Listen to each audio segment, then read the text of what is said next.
Sandra Lawson stared at the single crystal glass on the marble counter, its rim still tinted with last night's lipstick, a dull rose shade called Endless Love. The irony almost made her laugh. Almost. Instead, she reached for the glass and hurled it into the sink. It shattered like the pieces of her life, sharp, jagged, and loud enough to drown out the sound of her phone buzzing across the counter for the 10th time this morning. Eric again. The name flashed in bold on the screen, mocking her.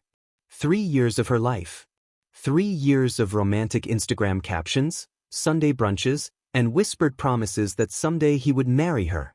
3 years, all undone the moment she caught him with someone else again. Same story. Same tears. Only this time, something inside her snapped. Sandra ignored the phone and turned toward the half-packed suitcase on her bed. Her designer clothes lay neatly folded silk blouses, wide-leg pants, neutral trench coats, and the strappy nude Louboutins she bought on sale after a bonus at work. They weren't just clothes, they were armor for the new life she was about to claim. A new life. A clean slate. Far, far away from Houston and the wreckage of her past. Her friends thought she was crazy when she announced her plan. Quit her PR job, apply for international roles, and move abroad. But the moment she saw that email with the subject line, "Congratulations, welcome to Seoul Group," she knew fate had thrown her a lifeline. Seoul Group, one of South Korea's most powerful conglomerates. Luxury fashion, tech innovation, hospitality all under one empire. Her role? PR strategist for the international branding team. It sounded like a dream, or maybe an escape disguised as one. Sandra zipped her suitcase and glanced at the vision board taped to her wall, a collage of glossy magazine clippings, city skylines, luxury cafes, bold captions like, "Reinvent yourself." She had pinned it up months ago when Marcus started pulling away, a quiet promise to herself. Now it was her reality. Seoul was waiting. Hours later, Sandra rolled her silver Rimowa suitcase across the polished floors of George Bush Intercontinental Airport. Her mother, elegant in her Sunday hat even on a Wednesday, clutched her arm like letting go meant losing her forever. "You don't have to do this, baby," her mom whispered, tears shimmering in her brown eyes. "You could start fresh right here. Find someone who deserves you." Sandra hugged her tight, inhaling the familiar scent of lavender and home-cooked meals. "Mom, I need this. For me. Not for a man. Not for anyone else." Her mother sighed but nodded, pressing a warm kiss to her forehead. "Then go make the world know your name." Sandra smiled, blinking away tears as she walked toward security. One last glance over her shoulder, one last wave, and then she was gone, stepping into a future that felt both terrifying. First class was quieter than she expected. Sandra sank into her leather seat, the soft hum of the engines wrapping around her like a lullaby. She ordered champagne not because she wanted to celebrate, but because she wanted to taste victory on her tongue, even if it was only for a moment. As the plane soared through the clouds, Sandra opened her journal and wrote in bold letters, "Dear Sandra, this is where it begins. No more settling. No more heartbreak. Just you, your dreams, and a city that doesn't know your name yet." She underlined it twice, closed the book, and let herself drift to sleep with visions of neon lights and cherry blossoms dancing behind her eyelids. The city hit her senses all at once. The crisp scent of winter air, the rhythmic rush of people, neon signs blinking against glass towers like electric stars. Seoul was alive with a pulsing, glittering heartbeat that made Sandra's own skip in awe. She slid into the back of a sleek black Genesis sedan sent by the company, her breath fogging the window as she stared out. Street vendors selling steaming tteokbokki. Couples walking hand in hand in matching coats. Luxury boutiques glowing like treasure chests. By the time the car pulled up to her new apartment building, a minimalist tower with 24-hour concierge and panoramic views of Han River, Sandra felt something stir inside her. The kind she hadn't felt in years. She unpacked slowly, filling the modern space with pieces of herself, a framed photo of her family, a bottle of Chanel No. 5 on the dresser. When she finally collapsed onto the plush white sofa, she whispered into the empty room, "Here's to second chances." The sun had barely stretched its light over Seoul when Sandra stood in front of the full-length mirror, her nerves twisting like silk threads in her stomach. First impressions mattered, and today wasn't just any day, it was her first day at Seoul Group. Sandra's first day at Seoul Group was a blur of glass walls, sleek marble floors, and faces that moved with intimidating efficiency. She had barely survived orientation, a whirlwind of policies and signatures, and now she was officially an employee of one of Korea's most prestigious tech conglomerates. She just didn't feel like one. Her heels pinched. Her blazer was a little too snug. And her nerves? They were on fire. Conference Room 7, a passing assistant muttered in Korean as they brushed past her. She nodded like she understood, then muttered under her breath, "Right. 7. Sure. Where is that exactly?" Sandra wandered through a corridor that gleamed like a luxury boutique. Signs were in Korean, employees zipped by without glancing up, and her phone's translation app was doing her zero favors. Fantastic. Day 1 and I'm already lost. Finally, she spotted a man standing near a sleek vending machine, broad shoulders in a perfectly tailored charcoal suit, posture regal but relaxed, scrolling through his phone. He looked important. But at this point, she would have asked directions from a statue if it had a face. "Excuse me," she said, hurrying over, breathless. "Hi. Sorry to bother you, but could you help me? I'm looking for Conference Room 7. The man looked up slowly, and Sandra froze. His face. Sharp jawline, cheekbones like carved stone, eyes so dark they could drown secrets, and lips that probably had women writing poetry. He was the kind of man you saw on magazine covers, the kind of man who didn't just walk into rooms, he owned them. Which made Sandra talk faster, because gorgeous men made her stupid. "It's my first day," she babbled, waving her company ID like a white flag. "I'm new here, obviously. I think I made a wrong turn, or 5. You don't happen to know where 7 is, do you?" His lips curved, not quite a smile. "You're very lost." His English was flawless, smooth, touched with that deep timbre that made every word feel deliberate. "I'm Sandra, by the way." He glanced at her ID, then back at her, amusement flickering in his eyes. "Sandra Lawson." "Yes, that's me." She grinned. "And you are?" The pause. A flicker of something unreadable passed over his face, then it was gone. "Someone who knows where Conference Room 7 is," he said lightly. "Come with me." "Thank God," she exhaled, falling into step beside him. As they walked, Sandra kept talking because silence made her anxious. "So, what do you do here? Finance?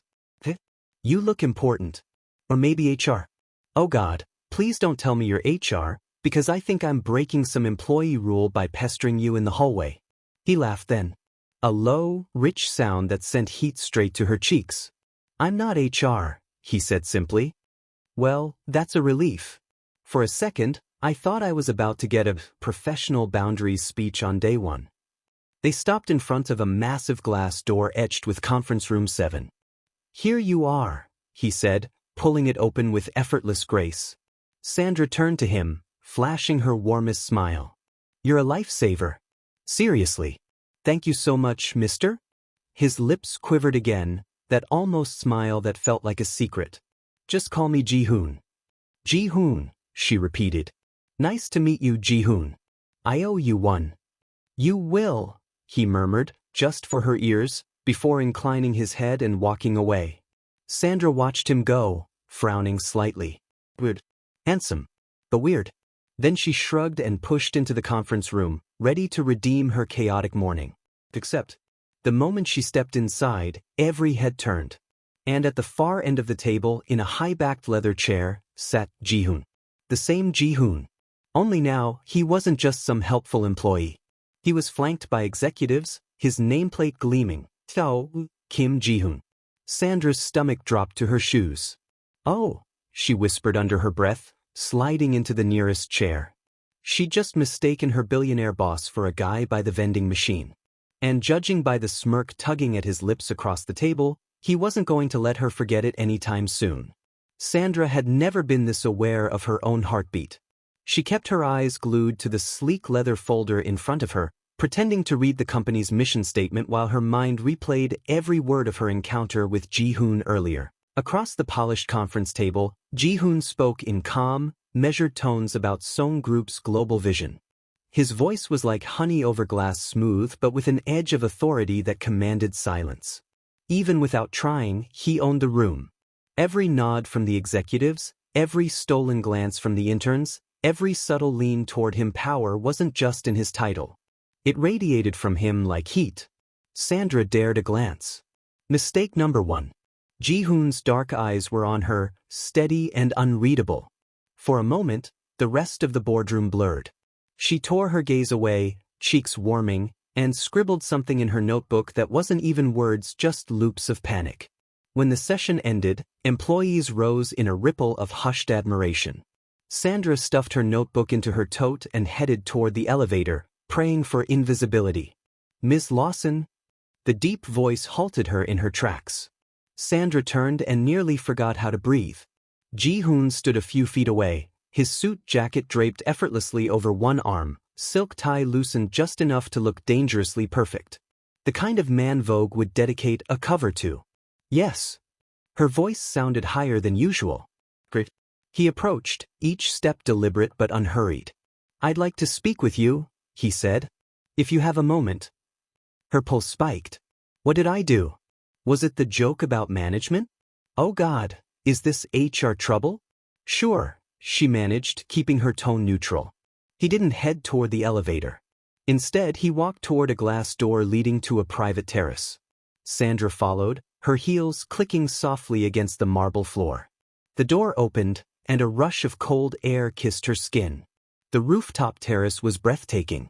Seoul sprawled beneath them like a galaxy of lights, rivers of traffic weaving between silver skyscrapers.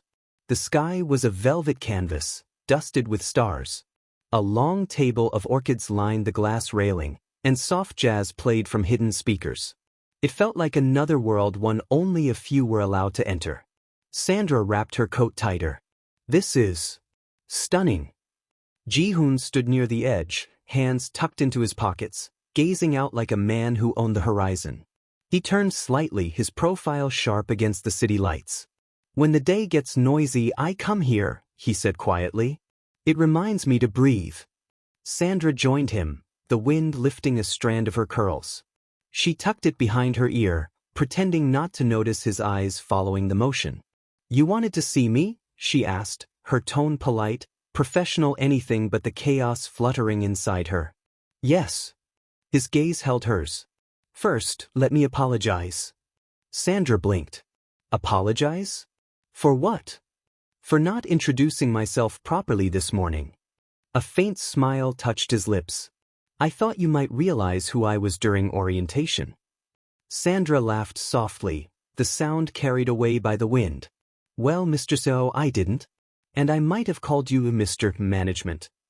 His smile deepened, slow and devastating. "I didn't mind." Sandra felt heat creep up her neck. Why does he make silence feel so loud?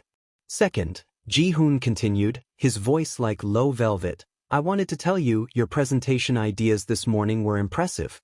Rarely do new hires speak with that level of confidence." Sandra blinked.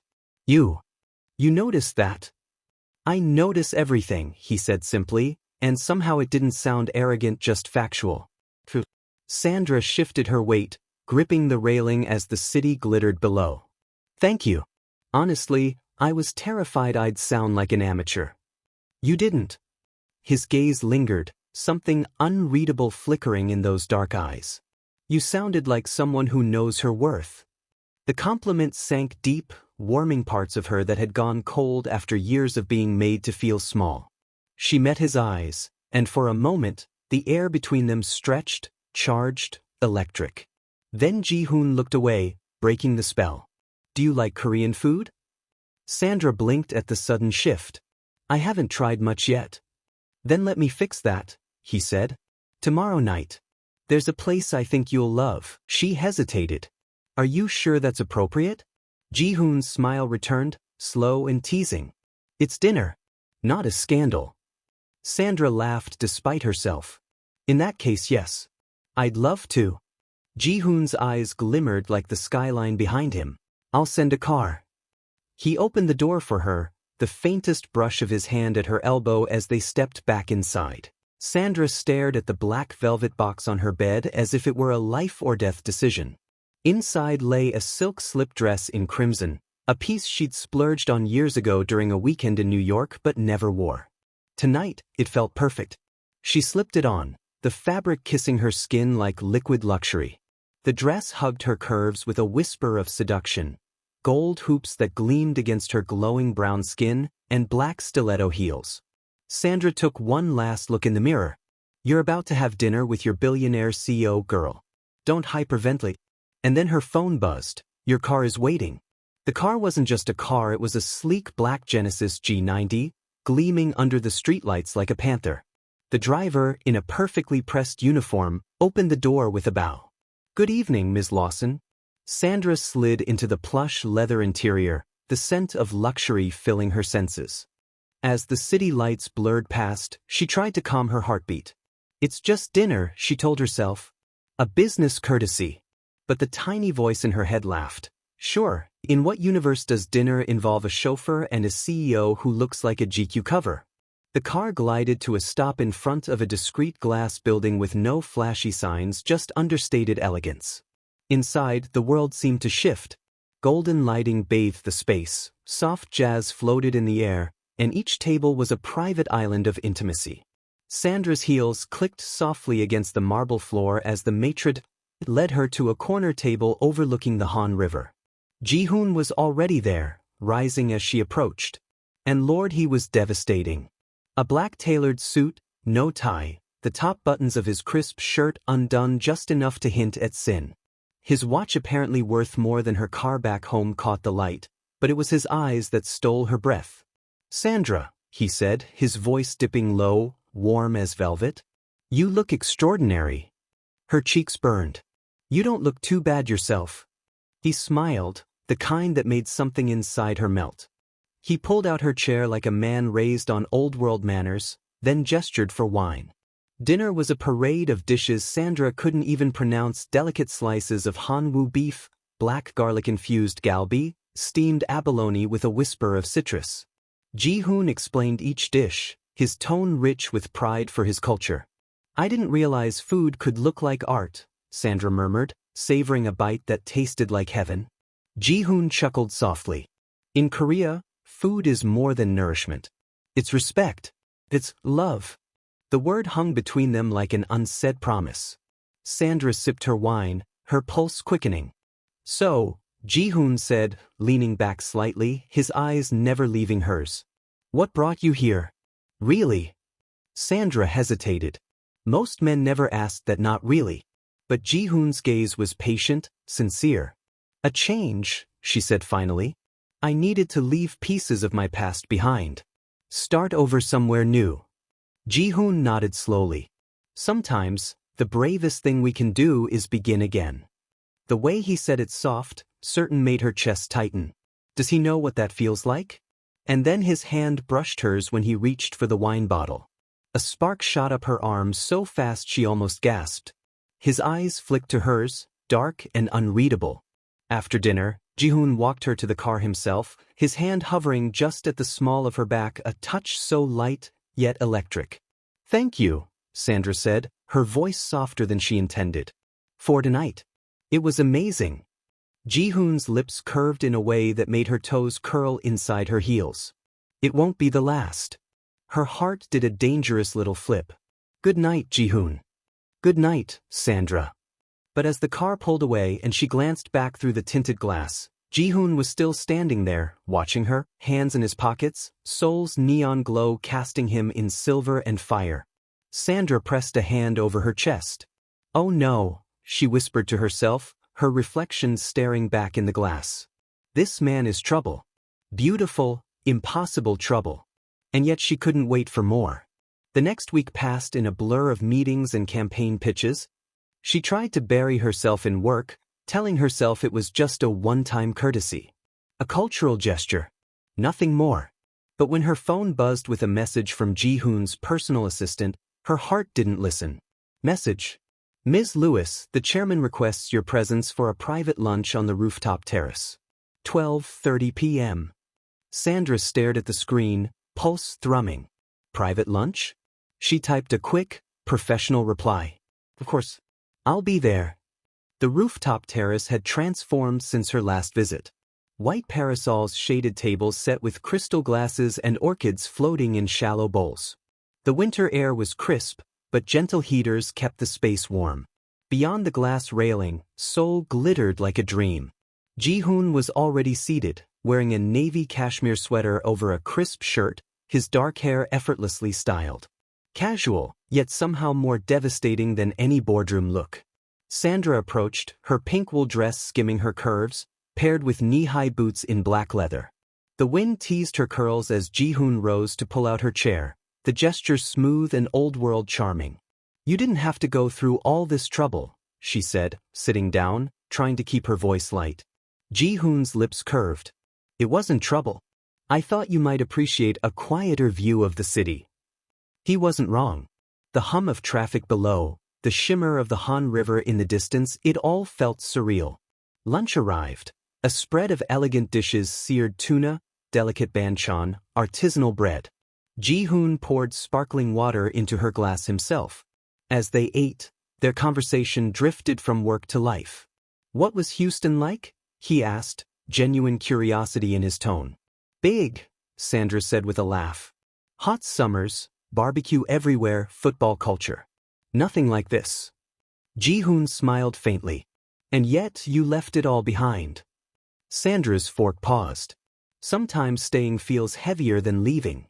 His eyes lingered on her face, something unreadable in them. I understand. The silence stretched, not awkward charged. A breeze lifted her curls, and before she could tuck them back, Ji-hoon reached out. His fingers brushed lightly against her cheek as he moved the strand away. Sandra froze. Breath caught. Ji-hoon's touch was brief, but the warmth of it lingered like fire on her skin. I should get back to work, she murmured, pushing her chair back. Ji-hoon stood as she did, his gaze steady, his voice low. Sandra. She met his eyes, her pulse a drumbeat.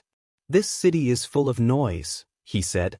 But when you're here, it feels different. Sandra swallowed hard, words failing her. She turned before her knees betrayed her, leaving behind an ache she couldn't name. By the time Friday rolled around, Sandra thought she'd managed to regain her equilibrium. That illusion shattered when Naomi, her chic Korean colleague, dropped by her desk with a grin. You're coming tonight, right? Naomi asked, twirling a strand of her glossy hair. Coming where? Sandra blinked. The Song Foundation Charity Gala. It's the event of the year. Black tie. Champagne rivers. Every socialite in Seoul will be there. Sandra's stomach flipped. Do all employees go? Not all, Naomi smirked. But you got the invite. Which means she waggled her brows. Somebody wants you there. Sandra rolled her eyes, heat creeping up her neck. It's work, Naomi. Sure, Naomi said with a wink. Just wear something that makes the CEO forget his name. That evening, Sandra stood before her mirror, heart pounding. Her dress, a molten gold silk gown that clung like liquid fire, caught the light with every breath. The neckline plunged just enough to tease, the back dipped low, and a thigh-high slit promised scandal if she wasn't careful. She paired it with strappy heels and a diamond cuff borrowed from Naomi. When she arrived at the Grand Hyatt's ballroom, whispers trailed in her wake. Crystal chandeliers dripped from the ceiling like frozen rain. Waiters glided with trays of champagne.